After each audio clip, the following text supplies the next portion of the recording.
It's another Human First AI Marketing Podcast. I'm your host, Mike Montague at Avenue 9. You can find us at avenue9.com, doing all things connecting humans with AI. I like to say that I speak nerd and I guess AI, and then I also speak human. If that helps you tell better stories, scale your marketing, or connect better with your community, I am happy to do that. My guest this week is Manuj Aggarwal from Tetranoodle Technologies. And he is an AI and blockchain expert here, over 20 years, 4 patents, and all kinds of crazy keynote speeches and traveling around the world talking about AI. Specifically, we're going to talk about what building your AI twin could do for you. I'm excited about this, Manuj. Thanks for coming on the show. Well, thank you so much for having me. Excited to be here. So tell us about this idea, because obviously it's the Human First podcast here that we want to protect the humans. Is there a hazard or risk, and or I'm assuming you see the benefits outweighing this of having a digital twin? How should we be thinking about this? Well, always technology is always beneficial. Human race is the most dominant species on the planet, and technology is the reason why. Starting from the discovery of how to make fire or the wheel or whatever. And this technology is no different. Now, risks are always there. There's going to be bad actors. There's going to be, some bad outcomes. But overall, if you trust humanity and the good in people, 90% of what happens in the world, 90 to 95%, even if people don't believe it, it's all good. And that's the reason why we are here. If it was not so, there have been plenty of chances in the history where we would have wiped ourselves out. What about specifically about the digital twin? Because I can see things where I would like a digital twin to show up for me, or I think we have children a lot of times because we want a little mini us. That'll look like us, sound like us, like the same things as us. And that's not how human children work, but AI twins could be a little different. Also, I could see where you don't want your AI twin showing up on your anniversary dinner, or maybe you do, but that's another personal choice. How should we be thinking about what an AI twin is? Let's get into that, right? So you said something very very impactful, like telling better stories. Our life is basically a story that happens in our mind, and the idea is that most people think that we humans are logical, but we are very, very emotional, and 90% of what we experience in life, it comes from our subconscious mind. So the concept of digital twin is that we take both sides, your logical mind and your subconscious mind. We create a data set for that, and then we create obviously a digital twin based on these 2 data sets. The most important aspect is the subconscious or emotional mind. Now, once we have that, it sort of is, imagine this is not a new entity out there. This is not a robot walking into your room or anything. It's just a custom AI that has been trained on your mind, but with a super intelligence attached to it. So think, you wore like a space suit or a Iron Man suit, and all of a sudden now you have new capabilities. So this digital twin now can help you find your limiting beliefs that are holding you back in your life. Let's say you want to achieve something really impactful, that a goal that you have been pursuing for decades, or something new that you want to bring in your life.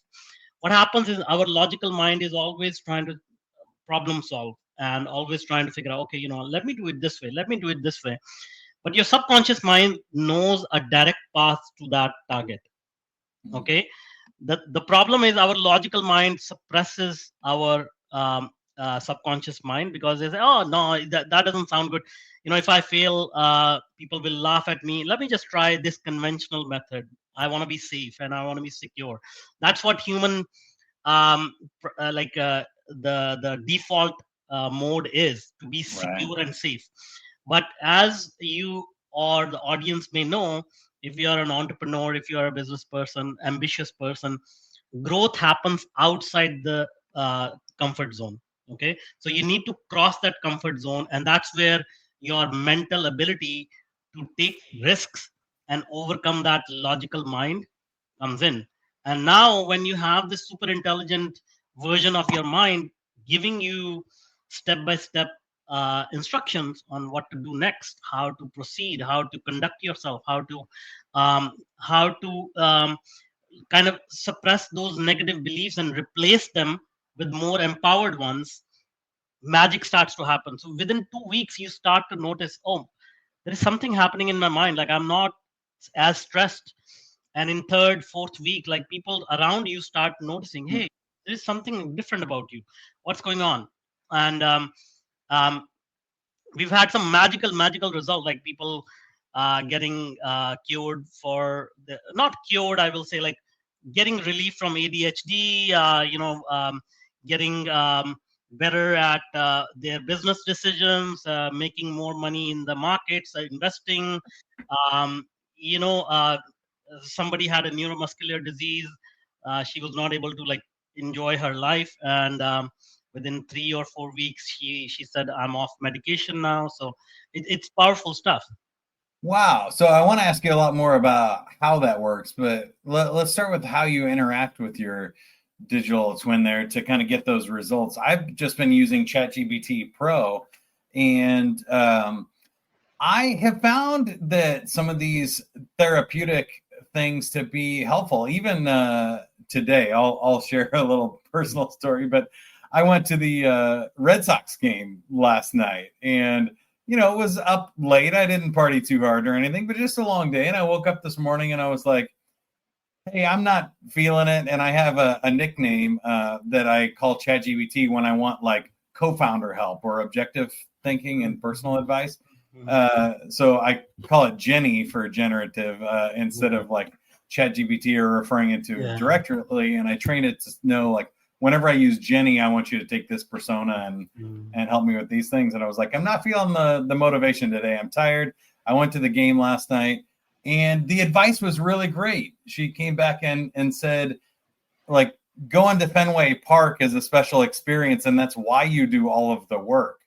So you don't want to, not go to Fenway Park so that you can work tomorrow. The idea is you work so that you can take the time off and go to Fenway Park. So just relax. You'll be productive. You have stuff on the calendar. And it really did shift my mindset from like grumpy and cranky and tired to, okay, this puts us in perspective. You're right. That was the whole point of living here, is to enjoy the special experiences like Fenway and not to get up at 8:00 and be productive and check things off to do. Okay? No, absolutely. I mean, here is the thing. A lot of people are saying, oh, yeah, I'm using AI as my therapist, but there is a danger in that, okay? Because all these AI platforms are designed to be very agreeable with you.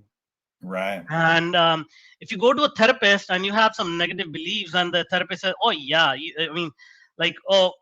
say, oh, that person hurt me.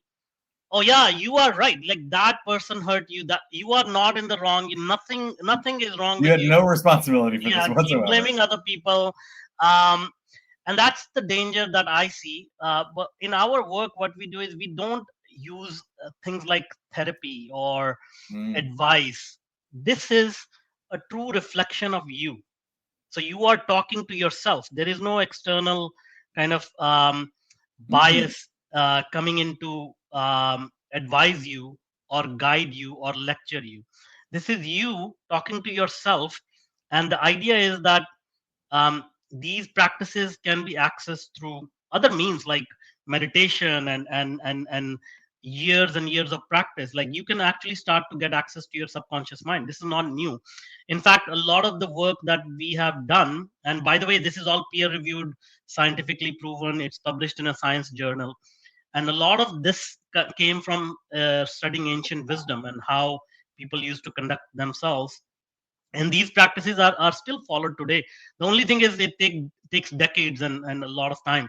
But now with AI, like you can just do it within a few weeks. So that is the scientific breakthrough here.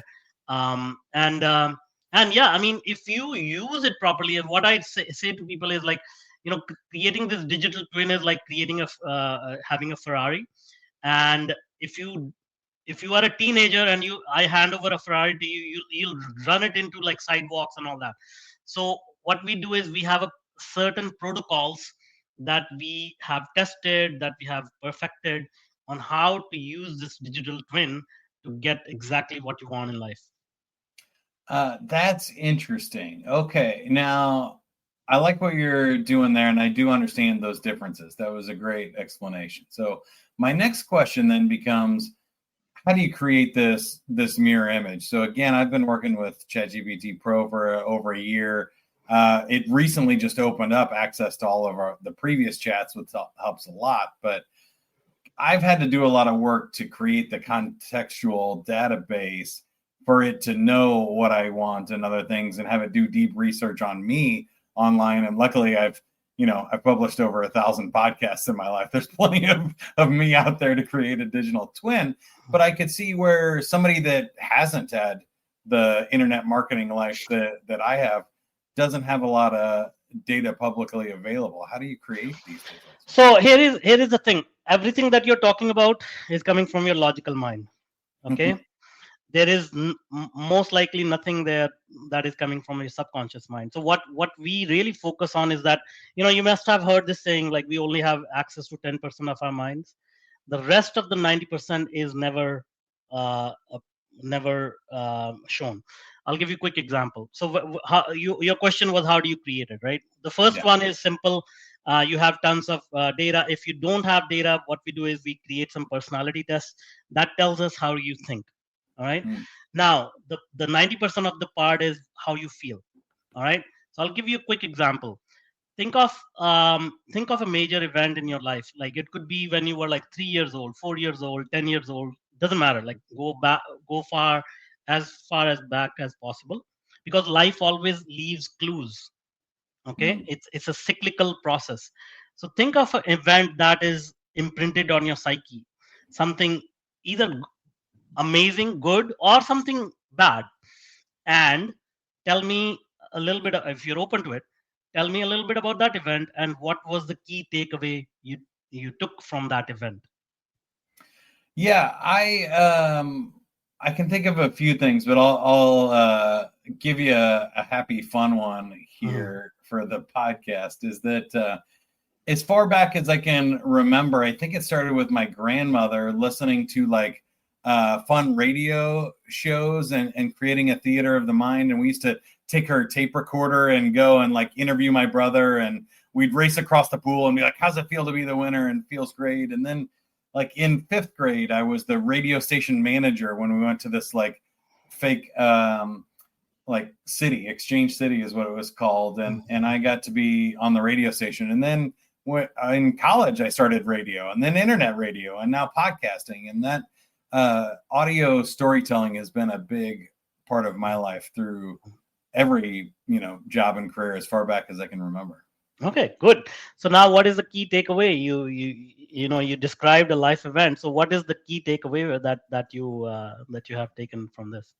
Yeah, that's a great question too. I wrote this book, Playful Humans, that's behind me on the shelf, about what I took from play from my grandmother. But specifically for this example, I think it's about this theater of the mind and being creative in a way that sometimes constraints, like not having a visual medium, actually gives you more opportunities, because now all of a sudden nobody knows what you look like. On air, you can be anything. You can do different voices. You can play different characters. You can be 3 or 4 people at the same time in a skit. And I think that sort of lesson around creativity can come from constraints, and being playful can be powerful in a way that is like fulfilling and creates flow and fun and so there you go. This is your subconscious mind talking now. You see. So when you collect this data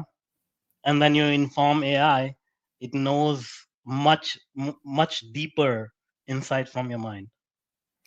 Yeah, that's fascinating. So I guess I've done some of this too. I've been lucky enough to spend the last 15 years in professional development. So if you haven't noticed already,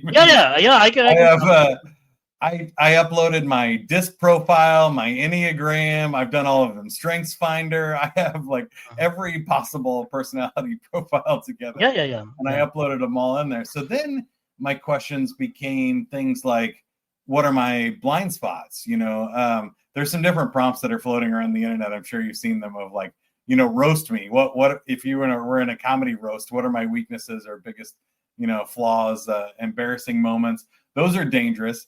And then you can do the opposite of that. Like, hey, build me up, give me a confidence boost. If there was, top 5 reasons I was going to succeed based on everything you know about me, what would they be? And it really creates a lot of interesting self-awareness for me. And I've played a lot with different quotes. The one that comes to mind that is emotionally triggering is when I finished that book, Playful Humans, I uploaded it to ChatGPT and I just said, like, roast the book. If somebody didn't like this book, what would they say about it? And, of course, it spits something out. You ask it to, it's going to write it. And I had to take a second. I took a deep breath and I stepped back and I was like, dude, I just finished this after like 4 years of working on this project. Do I really want to see this right now? And I was like, you know what, I do. And I read it and it was great because all of the things that it said meant that the book was not for them. If people are too serious or they don't like jokes or they think it's cheesy or they're not in touch with their spiritual side, like you're talking about here, and their fun subconscious, then they're not going to get it.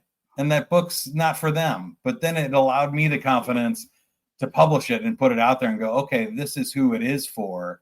And I did set out to, I accomplished the mission I set out to do, even by hearing that dark negative feedback. So yeah, no, that's a great example. But let me dig it a little bit deeper here. All right. Yeah. Why did you need to get some validation from other people in the first place? That's a great question, right? Yeah. Yeah, I think, I'll answer the question, but then I'll go to what some of these questions we should be asking AI, because I think that's a fascinating discussion. For me personally, I think this was I really didn't. I didn't care if anybody else read this. Finishing the book was the self-actualization goal for me.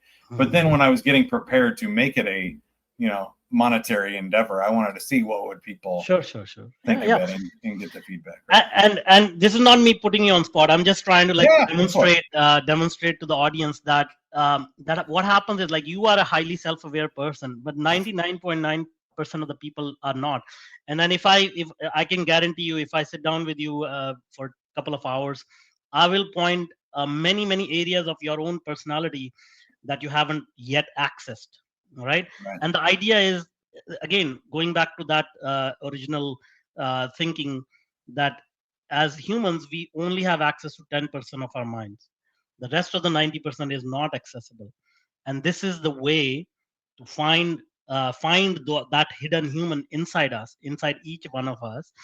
And it's like it's like deep sea diving. You can stay on the surface, have a scuba dive, which is fantastic. You get to see the ocean and the life, sea life.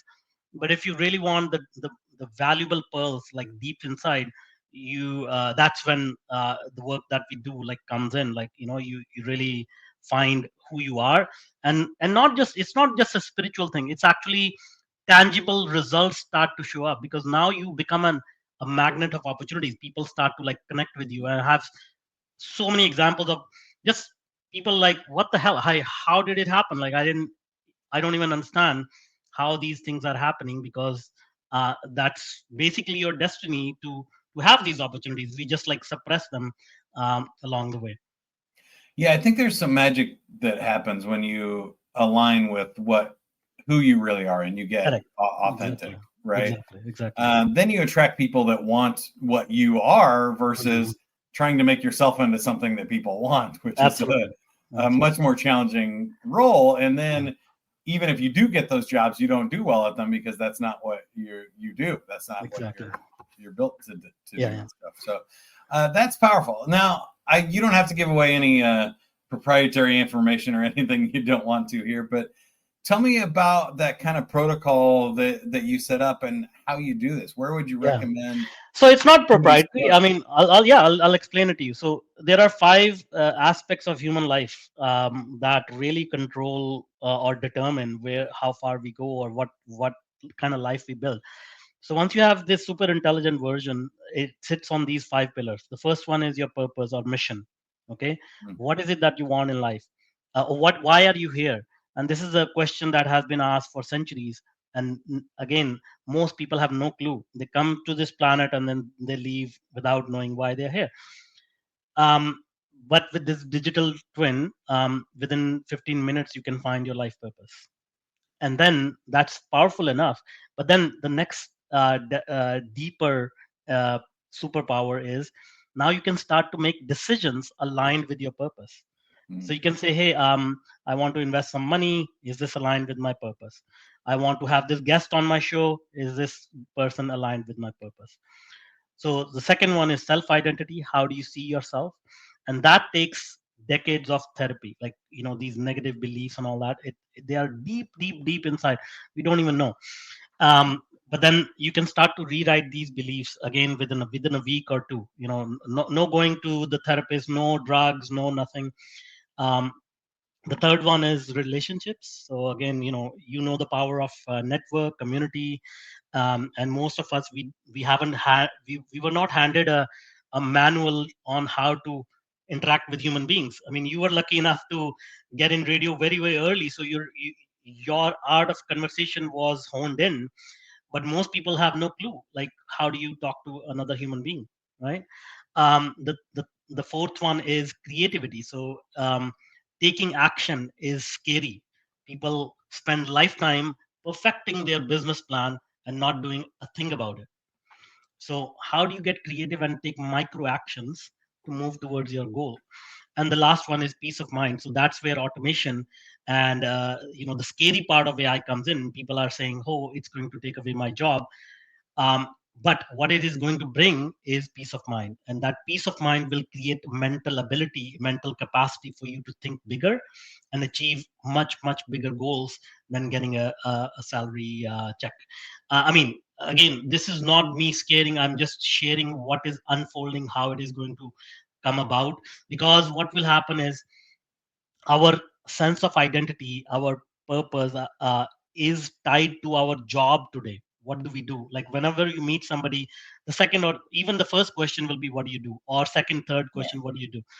Now, there is going to be short-term pain as AI takes over. There's going to be quite a bit of unemployment. So unemployment is going to cause one kind of pain, but the bigger pain will be, I don't know who I am anymore. I don't know what my purpose is. And that's the kind of work we are doing, because that is what will be needed very, very soon. And even today, it's making a huge difference. But moving forward, it is going to become a critical component of life. Yeah, I agree with that. I also put that in my book, that if we play this out, I think it is now within our lifetimes, Manuj, that there may be, and certainly even if you just get to retirement, there becomes this time where you don't have to work to survive. And so then the question becomes, how do you spend your time, right? And for me, I think the answer is in play. It's in these positive experiences that generate connection and all kinds of good vibes. And that includes all different types of play, like artwork and puzzle solving, or physical adventures and things like that. So that's fascinating. I really like that. And I like that framework of path that you walk down. I guess I have 2 last questions for you here. The first one is, how do you think this plays out over the next 5 to 10 years? I've been saying this for a while, like Facebook or LinkedIn could create algorithms that make us happier. They've decided to create algorithms that make them the most amount of money. But I love the idea of your digital twin and other technologies coming in, where if we own our own AI, we get to choose the algorithm. Do we want to optimize it for happiness, for economic success, or other values? And I find that extremely powerful. Do you see obviously you believe in that mission, but it tell us why you think that's going to win out over economic interests here with AI. So here is the thing, right? Like LinkedIn, Facebook, and all that, they started using AI much earlier than most people even knew what AI is. So you can look at all the billionaires in the world. Their wealth is directly tied to their ability to harness technology. All right. Now, I'm an engineer myself, so I don't point fingers at anybody. But engineers think very, very logically. Okay, and logic says, okay, if we create something, some technology, the end goal is money. All right, Mhm. but if we start to collapse, if we start to collapse our thinking in some way, any product or service is designed to create an emotion in somebody else, and that emotion could be convenience, luxury, happiness, whatever that is, right? Right. So the product or service is an intermediate object through which we deliver happiness or convenience to a consumer, and in return we get some value, which is money. All right, now that's the work of the engineers. But an engineer who is in touch with their emotional side, and they understand emotions, which are very few, very, very few, because I have talked to a lot of them, and right up to the senior executives at OpenAI and Anthropic and whatnot. So if you understand emotions well, and you can like now create algorithms that create happiness using these algorithms, now you don't have to create an intermediate uh, product or service to deliver that Mm. result. So Yeah. yes, that is the next frontier of technology. But I think Mark Zuckerberg the other day announced like he has spent over $1 billion assembling like a rock star team of AI, and he's like creating a super intelligence for humans. But I don't know if there is anything I read anywhere which talks about, okay, how do we elevate humans? How do we like really optimize life for an individual? Right. And that's because like most people, they have been conditioned for centuries to think logically. What can AI automate? What can AI do to replace this job? But to what end? Like, what is the end result we are trying to achieve here? you know the Yeah. end result is if 8 billion people on this planet are happy and productive and creating, helping each other, and fulfilling their dreams, fulfilling other people's dreams, that's when true value is created. But that will take a long time for people to realize, because they don't have the ability to feel yet Yeah. you know I love that, and I agree with that mission. That's why I'm on this, especially for marketing. I've kind of, found my way to monetize it through marketing and growing businesses. But that's the idea of the human Yeah, first theme exactly. here is that, like, sure, we can build robots to spam the heck out of everybody on the planet, but why would we do that? Why, Yeah, why don't we come up with something better that allows people to connect with each other exactly. instead? So I appreciate you coming on the show and connecting. I guess one last fun future question for you. If you had to predict within our lifetimes, like 30 years out, what do you think the Earth looks like? Is there a sci-fi movie you would like it to look like, or an example of how we would paint the If I future? have my way, the sci-fi in 30 years will be, there will be 8 or maybe like 10 billion Buddhas walking around on this planet. Mm, yeah, Hmm. I like that. Well, tell us more about what you're doing. Again, find Manuj Aggarwal on LinkedIn. He's got a link right on his profile where you can learn more about the AI digital twin. But how can we help you, or how can you help us, Manuj? Yeah, I mean, see, this technology is life changing, because I have seen many lives change within a couple of weeks. So if people are curious, and by the way, this is all like scientifically proven, and this is not mumbo jumbo woo woo stuff. This is cutting edge science. So if they want to experience this, yeah, check out my website, hit me up on LinkedIn. And how can I help you? I mean, I'm here to share this. It's a it's a gift of life, and I'm here to share this with everyone who's willing to try it. And if they want to go deeper, I'm this is my mission in life, because um, everything that we do in on this planet from here on out, AI is going to be part of that. And how to use AI properly, how to, again, this is a Ferrari, how to like take advantage of it. um, I've been driving this Ferrari for a while, so I'm here to let other people have the thrill as well. That's amazing. I love it. And if you got to the end of this podcast, you love what's going on, share it with somebody that you think needs to hear it. Hit subscribe for yourself, or reach out to me at Avenue 9 or Mike Montague on LinkedIn. We'll continue the conversation. And that's what I do for companies. I continue your conversation with your prospects and clients by interviewing your founder, your top salesperson, your best clients, and creating that story around your business and context for AI to help you create awesome marketing. Until next time, keep going and have fun with it. We'll talk to you later. Bye.